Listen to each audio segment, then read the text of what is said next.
उत्तर पश्चिम मुंबईचा निकाल संशयास्पद। आमच्या टॅलीमध्ये आणि आयोगाच्या टॅलीत 650 मतांचा फरक। ठाकरे गटाचा निवडणूक आयोगावर गंभीर आरोप। विधानसभा निवडणुकीसाठी भूपेंद्र यादव महाराष्ट्राचे भाजपचे नवे प्रभारी, तर अश्विनी वैष्णव यांची सहप्रभारी म्हणून नियुक्ती।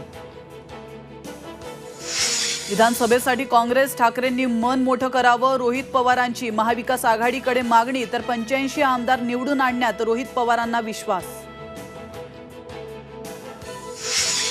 लोकसभा निवडणुकीत आमचा स्ट्राईक रेट चांगला, मात्र भाजपच मोठा भाऊ, संजय निरुपम यांचा दावा। तर शिरसाटांनी आम्हीच मोठा भाऊ असा दावा आधीच केल्यानं शिंदे गटात मतमतांतर। त्र्यंबकेश्वरमध्ये सुरक्षा रक्षकांच्या मुजोरीच्या झी 24 तासच्या बातमीनंतर प्रशासनाला जाग, तर जिल्हाधिकारी पोलिसांकडून सीसीटीव्हीची पाहणी।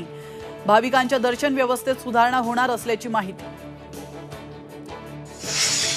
शिवरायांची वाघनखं जुलै महिन्यात महाराष्ट्रात आणणार, वाघनखांच्या सुरक्षेसाठी यंत्रणा लागली कामाला।